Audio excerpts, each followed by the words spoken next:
அப்போ என்னோட ஓட்டு இல்லை, என் ஜனநாயக நான் திமுக காரி, பக்கா திமுக காரி. இவ்வளோ சொல்கிறாங்க என்ன அந்த மாதிரி ஒன்று சொன்னாங்களா திமுகவில்? பிரியாணி குத்தாங்கோ, தண்ணி கேன் குத்தாங்கோ, மேங்கோ ஜூஸ் குத்தாங்கோ, எல்லாம் குத்தாங்கோ. மக்களுக்கு நிம்மதி கொடுத்தாங்களா? எங்களோட வாழ்வாதாரம் மீனவர் வாழ்வாதாரம் அது எங்களுக்கு கொடுக்கல. ரெண்டாவது இத்தனை கடைக்காரங்க நாங்கள் இருக்கிற எங்களுக்கு ஜனநாயக உரிமை இல்லையே நாங்கள் பொழைக்கிறதுக்கு.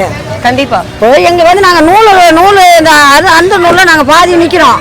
எந்த நாட்டில் எங்களோட வாழ்வாதாரம் எடுப்பாங்களோ, எந்த நாட்டில் என்ன பண்ணுவாங்களோ. இப்போ என்ன நாங்கள் போய் கேட்டதுக்கு உதயநிதி என்ன சொல்கிறாரு, கோர்ட்டில் நடந்தது கோர்ட்டு தீர்ப்பு, அதோடு நாங்கள் எதுவும் பேச முடியாதுண்ணா. அப்போ கோர்ட்டு தீர்ப்புக்கு நீங்கள் எதுக்கு இருக்கிறீங்க? துணை முதலமைச்சர் எதுக்கு இருக்கிறீங்க? அப்போ கேளுங்க மீனவர்களுக்கு. இப்போ எங்களை கடை போட வேணான்றீங்க, சரி நாங்கள் கடை போட, எங்களுக்கு வாழ்வாதாரம் என்ன? எங்கள் வாழ்வாதாரம் தான் நாங்கள் கேட்குறோம்.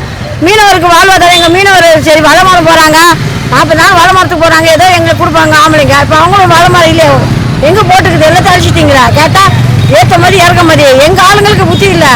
ஒரு ஏற்ற மாதிரி இறக்க மாதிரி சொல்கிறாங்கன்னா அதுக்கு அதில் என்ன அர்த்தம் ஏதா இருக்குதுன்னு அவங்களுக்கு தெரியல. தெரியாமல் ஏற்ற மாதிரி பண்ணிடலாம்.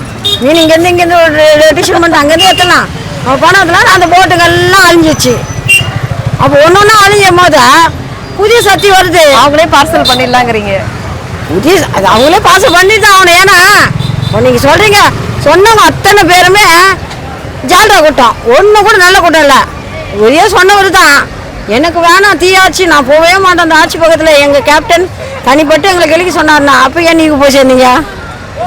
உங்களோட பையன் தானே விஜய், ஏன் அவர் கூட நீங்கள் கூட நிறுத்தக்கூடாது? உங்கள் பையன் தானே, வளர்த்து விடுங்க உங்கள் பையனை.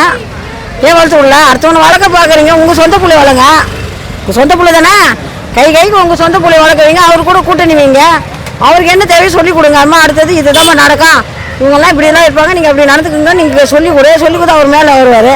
வர மாட்டேதா அடுத்த தலைமுறை அவராது காட்டுட்டுமே. இப்போ அந்த அவர் கூட கேட்குற விஜய் சார்கிட்ட எல்லாம் பட்டியல் போட்டு கொடுத்தீங்கல்ல, எங்கள் மீனவர்களுக்கும் கொஞ்சம் பட்டியல் போட்டு கொடுங்க. எங்கள் மீனவரே வாழ வைங்க, உங்கள் வந்தால் உங்களால் முடிஞ்சு எங்களுக்கு வாழ வைங்க எங்களை. அதான் கேட்குறோம். அடுத்த தலைமுறை வந்தீங்கன்னா கூட மீனவர்கள் கை வைக்காமல், இந்த கடைக்காரங்களை கை வைக்காமல் பார்த்தா ரொம்ப சந்தோஷம் எங்களுக்கு.